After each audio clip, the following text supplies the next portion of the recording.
Hi guys, I'm here with Karyn Calabrese from the Karyn Group, and she has been a huge influence on not only us but on the whole raw food movement. We're very grateful for her to spend some time with us to share a little bit about her journey. Hi Natalie, this is very exciting for me. Anytime I get the chance to spread the word or help spread the word, it's my biggest mission in life, so thank you. Karyn, you're so much more than a raw foodist. You're perhaps more aptly described as a holistic healer and teacher. Yeah, I think you're right about that. It's more than just being a raw foodist. In fact, I don't like to use labels in general. I've created spaces in my life to help people bridge throughout the entire journey, because it isn't just about being a raw foodist or being a vegan or being a vegetarian. It's finding a journey that works for you to take you to your next best spot in life. So I don't like to label people with, this is what you're going for. There is a journey, and it should definitely be a joyful journey. Karyn, you've been an integral part of the raw food community now for well over 35 years. Can you take us back to where it all started for you in the beginning? Well, where it started for me is very interesting, because I started with Dr. Ann Wigmore, who is more or less the beginnings for all of us in this portion of it in our lifetime. There were hygienists and Shelton and people before her, but Dr. Ann Wigmore brought it to the forefront during our time. So I was actually her student. I was a vegetarian for many years. I actually started out as a meat eater, but I was a vegetarian, and I was pretty comfortable in that position, but I was still searching, because I didn't feel as I knew I could. I had a lot of illness in my family, and I wasn't the healthiest, strongest person myself.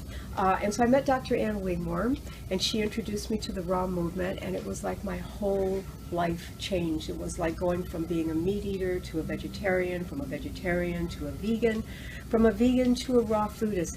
Each step along the way took me incredibly leaps and bounds into how I looked, how I felt, how I thought.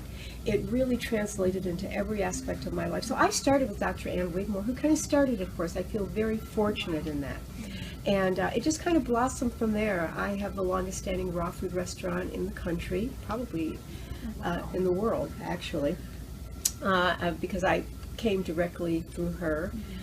I have to say, when I look back, it's been very difficult, although I have the type of personality that I don't realize I'm in a mess until I'm past it and I look back. But especially starting here in Chicago, the meat and cheese dairy capital of the world, it was extremely difficult to get people interested and involved in what I was doing. In fact, my first restaurant said gourmet raw foods, and people just walked by. But once I took the sign off that said, and just said good fresh food, then we got people involved. And then when I started teaching classes, because to me that's the basis for our movement, is educating people. So when I started the education process, it started to change. Absolutely. What would you say were the noticeable benefits in your health when you made this change to a different lifestyle? Oh wow, my energy levels, my sleep patterns, the fact that no illness, no sickness. I mean, I can talk about the benefits 35 years later. I've been a vegan 45 years, but the benefits 35 years later, which I think your listeners should really be interested in. What's going to happen to me along the way? I'm 67 years old. I don't know what illness is. I don't know what tiredness is. I have no wrinkles, no lines. I mean, I do have wrinkles, but not what a typical 67-year-old person would look like. I have the same body I had at 18. I work 16 hours a day, 6 days a week. I take a professional advanced ballet class with girls 18 and under. Don't you think you want to join my team?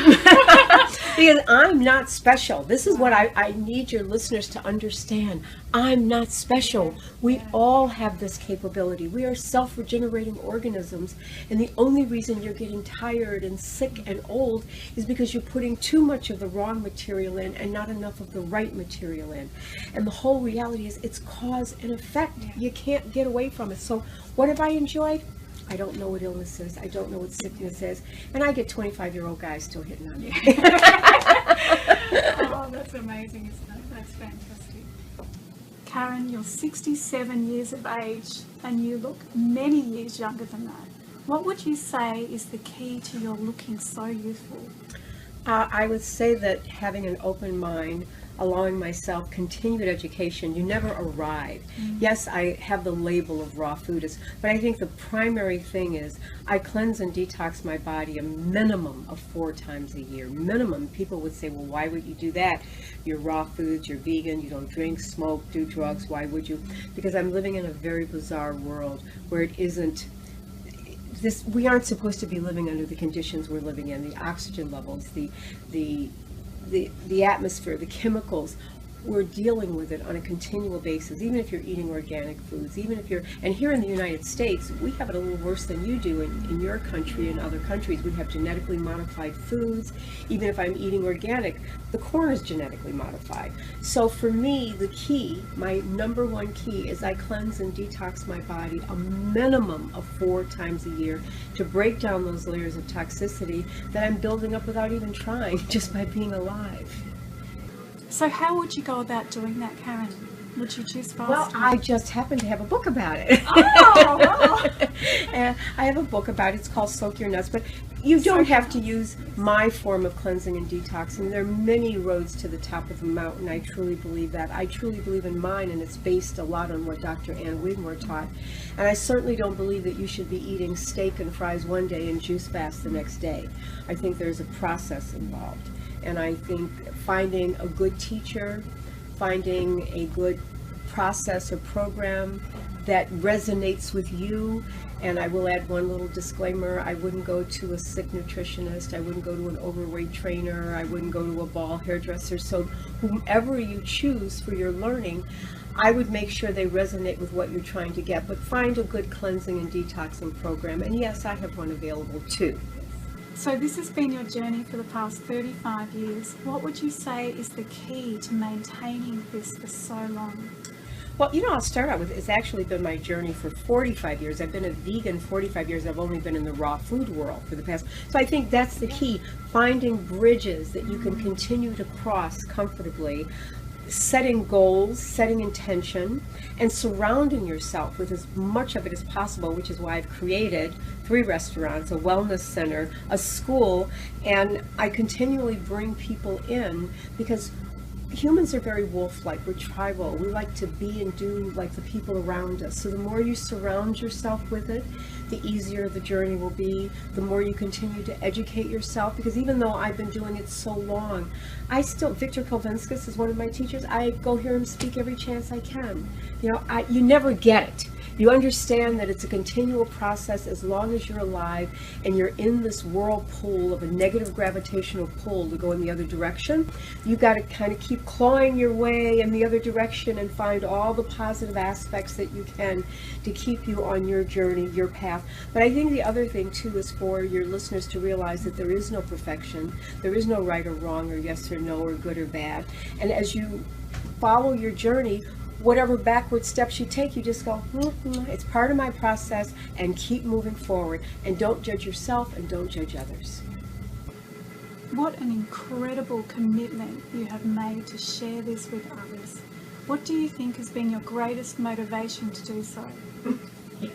You're not going to like this answer. Me, taking care of me. It's all for me. I make myself number one. I create everything for me, and then I just share it with everyone else. This is the only thing we have control But that's over. self-love, right? Exactly. We only have control over ourselves, and if you put everything into you, you can't help but have the shoulders big enough to help others. That's what does it, taking care of me. But the world is circular, so as I take care of myself, I can't help but take care of other people also. It's just part of the process. Well, thank you so much for your time, Karyn. It's been such a delight to meet you and to listen and share some of your journey. And bless you for letting me be a part of rawfoodforlife.org. This is amazing work that you're doing. The more of us on the team together, the better world it's going to be for all of us. Thank you.